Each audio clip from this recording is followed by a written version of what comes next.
Kecamatan Tanjung, Kabupaten Brebes.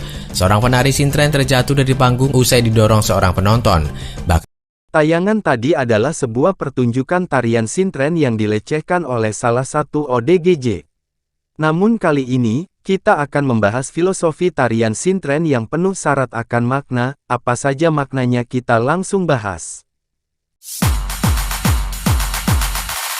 Tari sintren ini tersebar di beberapa tempat di Jawa Tengah dan Jawa Barat seperti di Cirebon, Majalengka, Indramayu, Brebes, Pemalang, Pekalongan dan Banyumas. Tarian ini dipimpin oleh seseorang lelaki, ataupun perempuan yang biasa disebut dalang lais.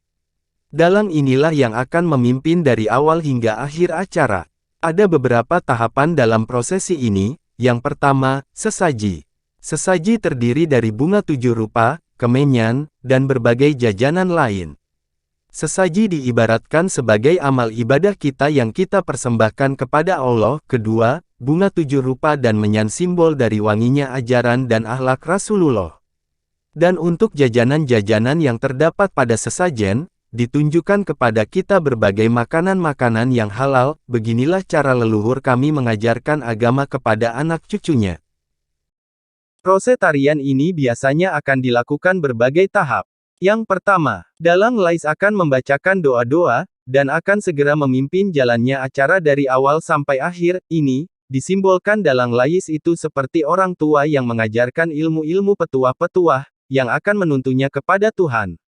Kemudian calon penari akan duduk, seperti orang bermeditasi. Ini disimbolkan, seorang anak yang mendengarkan dan menghormati orang tuanya. Si calon penari itu, biasanya masih berpakaian polos, yang menyimbolkan dia tidak punya apa-apa dan belum memahami apa-apa sebelumnya. Kemudian si calon penari ini, sebelum jadi sintren dimasukkan dalam sebuah kurungan. Ini disimbolkan seseorang anak yang sedang dalam proses pembelajaran dalam kehidupan. Dia harus dikurung dari hawa duniawi dan mencari jalan menuju robnya, maka dimasukkannya ke pondok pesantren. Di tasawuf ada prosesi di mana ada saatnya seseorang harus meninggalkan godaan-godaan dunia di mana hanya ada Allah di hatinya untuk mencapai ridho Allah. Seperti halnya Syekh Abdul Qadir Al-Jailani yang mengurung diri dari dunia selama 3 tahun dalam sebuah gua, dan halnya Sunan Kalijaga yang bertapa di pinggir sungai untuk bisa dapat ridho, untuk berguru pada gurunya. Setelah proses kurungan selesai, keluarlah si penari tersebut, dengan penampilan yang jauh lebih menawan dari sebelumnya, lengkap dengan segala riasan dan pernik-pernik.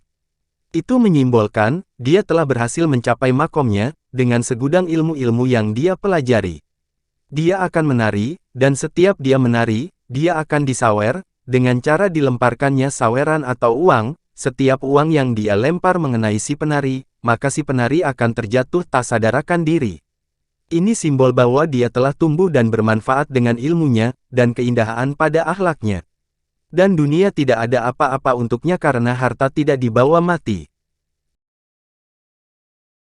Begitulah cara orang tua kita terdahulu dalam mengajarkan ilmu pada anak cucunya. Dan parahnya anak cucunya sekarang malah membidah-bidahkan, mengharam-haramkannya.